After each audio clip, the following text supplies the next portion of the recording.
Have you ever sat in a quiet room and thought, I didn't expect retirement to feel like this? Not bad exactly, just different. Maybe a little smaller than you imagined. For many people over 60, that feeling sneaks in after a big decision that seemed smart at the time.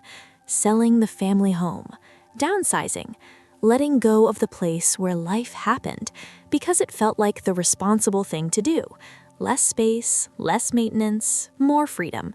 That's what we're told, right? And sometimes, yes, it works out just fine. But for a surprising number of seniors, selling their home too early becomes the one mistake they wish they could undo. Not because the house was perfect, but because they didn't realize what they were really giving up until it was gone. Today, I want to talk with you honestly about why this decision causes so much regret and how it quietly shapes retirement in ways most people never see coming. Not to scare you, but to help you slow down and think clearly before making a move that's very hard to reverse. Let's start with something that doesn't show up on spreadsheets or real estate listings: emotional security. Your home isn't just walls and a roof. It's the place where your routines live, where you know how the light comes in through the window in the morning, where your body knows the steps without thinking. That familiarity creates a deep sense of safety, especially as we get older. When you sell too early, before you truly need to, you lose that invisible anchor. Many seniors tell the same story. At first, the new place feels fresh, smaller, easier. But after a few months, a quiet restlessness sets in. They don't feel rooted. They feel like they're visiting their own life instead of living it. And that feeling can slowly turn into anxiety or sadness, especially during times when health changes or life feels uncertain. The old home provided comfort they didn't realize they depended on. Another reason this regret hits so hard is the loss of control. In your own home, you decide how you live, when you wake up, who visits, how loud the TV is, where your chair sits. When you move into an apartment, condo, or retirement community earlier than necessary, those small freedoms often shrink. Rules appear, fees increase, neighbors change, management changes. Suddenly, your daily life depends on decisions made by someone else. What's painful is that many seniors sell their home thinking they're being proactive, only to discover they've limited their options. The house was leverage. It gave them flexibility. They could adapt it, modify it, bring in help if needed. Once it's gone, so is that flexibility, and buying back into the market later, especially on a fixed income, can feel impossible. Then there's the financial side that people don't like to talk about honestly. Selling early often means spending the money faster than expected. The proceeds from the home sale feel like a cushion, so expenses loosen up a bit. Higher rent, association fees, amenities you didn't have before, cost of moving, decorating, storage. Over time, that freedom money quietly drains away. Meanwhile, housing costs rarely go down. Rent rises, fees rise, property values climb beyond reach. Many seniors are shocked to realize that staying put would have actually cost less in the long run. The house they owned outright could have been the most powerful financial stabilizer they had, especially during inflation or market swings. And let's talk about timing, because this is where the biggest mistake often happens. People sell based on fear of the future instead of the reality of the present.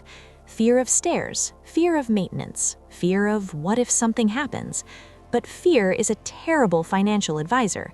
If you're healthy enough to enjoy your home now, if it still supports your daily life, selling just to avoid a hypothetical problem years down the road can rob you of good years you'll never get back. There's a quiet confidence that comes from knowing I can stay here as long as I choose. When that choice is taken away too early, even voluntarily, it can leave a lingering sense of loss that's hard to name.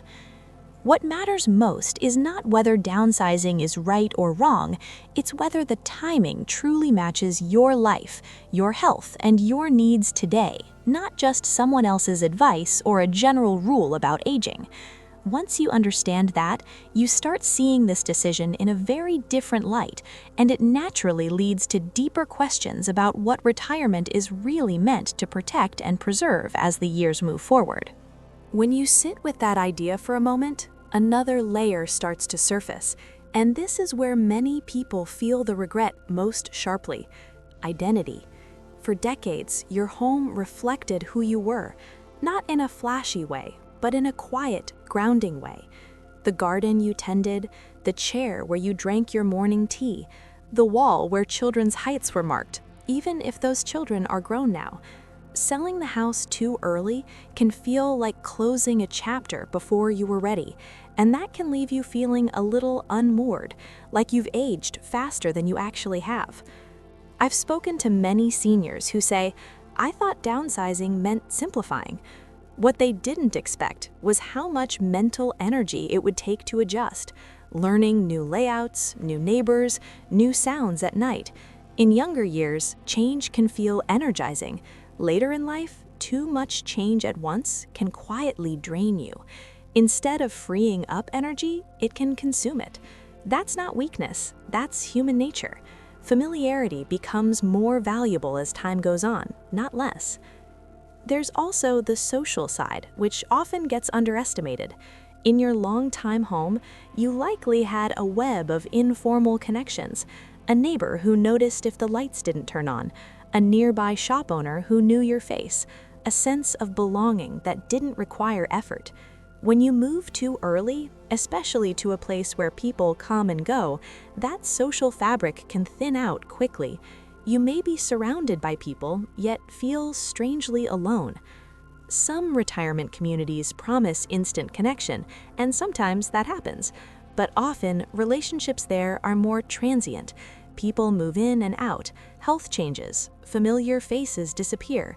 In your own neighborhood, continuity was built over years, sometimes decades.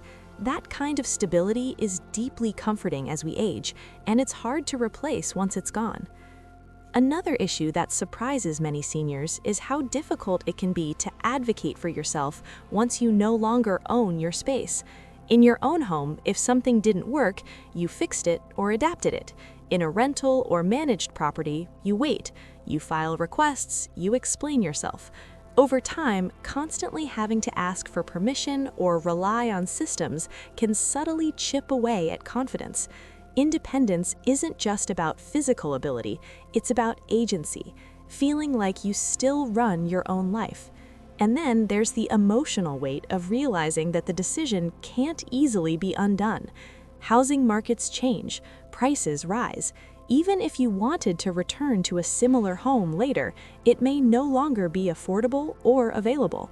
That door quietly closes, and with it comes a sense of finality that many people weren't prepared for. It's not the move itself that hurts, but the realization that a choice made for convenience has become permanent. What's important to understand here is that regret doesn't always show up dramatically. It doesn't always look like tears or despair. Often it shows up as a low-grade dissatisfaction, a sense that something is missing, a feeling that life has narrowed a bit. That feeling can be confusing because, on paper, everything makes sense. The place is safe, the bills are paid, the decision was logical. And yet, something inside whispers, "I wish I had waited." This is why the biggest mistake isn't selling your home, it's selling it before your life truly requires it, before your body, health, or circumstances make staying genuinely difficult. There is a huge difference between choosing to move because you must and choosing to move because you feel you should. That should often comes from outside voices, well-meaning family, or cultural messages that equate aging with shrinking. Staying longer doesn't mean ignoring reality or refusing help. It means honoring the fact that your home can evolve with you. Small adjustments, a railing here, better lighting there, occasional help with maintenance can extend not just your time in the house, but your quality of life within it. The house becomes a partner in your independence rather than an obstacle. As these realizations settle in, many seniors begin to see their home not as a burden, but as a resource, a buffer against uncertainty, a place that buys them time, options, and peace of mind. And once you start viewing it that way, the conversation naturally shifts toward how to protect that advantage wisely without denying the realities of aging or the changes that eventually come. By the time you reach that point of reflection, something important often clicks into place. The question stops being, "Should I sell my home?" and becomes, "How can my home support me for as long as possible?" That shift alone can completely change how retirement feels. Instead of reacting to fear or pressure, you begin making choices from a place of clarity and self-respect. One of the most reassuring truths is that staying doesn't mean staying stuck. Many seniors assume it's all or nothing. Either you live exactly as you always have, or you sell and leave. Real life is far more flexible than that.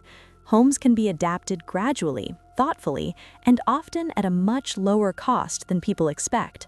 A few changes can reduce risk, ease strain, and preserve independence without uprooting your entire life. When you see your home as something that can evolve with you, it stops feeling like a ticking clock. Another powerful benefit of holding on to your home longer is the sense of dignity it preserves. There's pride in knowing you're still steering your own ship. You decide when help comes in and how much. You decide which routines matter and which ones can change. That sense of authorship over your own life is deeply protective for mental and emotional health. It reinforces the idea that aging is a transition, not a surrender. There's also peace in familiarity when life throws the unexpected your way. Health scares, the loss of a spouse, or simply a difficult season all feel heavier when you're also trying to adjust to a new environment.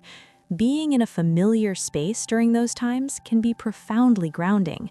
Your home holds memories, yes, but it also holds resilience. You've weathered storms there before, and your nervous system remembers that. For those who do eventually need or want to move, waiting can actually improve the outcome. More time means more choice. You can plan rather than rush. You can visit options slowly, talk to others, understand true costs, and move on your own terms. Moves made from strength and preparation feel very different from moves made from pressure. One feels like a step forward, the other feels like a loss. It's also worth remembering that your home is not just shelter, it's leverage. Financially, emotionally, practically, it gives you negotiating power in a world that often doesn't cater well to older adults. Holding on to that power until you truly need to release it is not stubbornness, it's wisdom. If you're listening to this and feeling a sense of relief, you're not alone. Many seniors quietly worry that they've missed their window or that staying put is somehow irresponsible. The truth is, thoughtful patience is often the most learned decision of all. You don't need to rush to prove you're prepared for old age. You need to live well in the age you're in now. If you've already sold your home, this message still matters. Regret doesn't mean failure, it means you care. And even now, understanding what was lost can help you protect what remains. Your autonomy, your voice, your sense of belonging. Those things can be nurtured wherever you live when you become intentional about them. I'd love to hear your story. Did you stay longer than others expected? Did you sell and feel relieved? Or did doubts creep in later? Your experience could help someone else who's standing at that crossroads right now. If this conversation resonated with you, please take a moment to like the video and subscribe to the channel. It helps more people find honest discussions like this one. No matter where you live or what choices you've made, remember this. Retirement isn't about shrinking your life. It's about protecting what makes it feel like yours. You've earned that, and there is still so much living left to do, right where you are.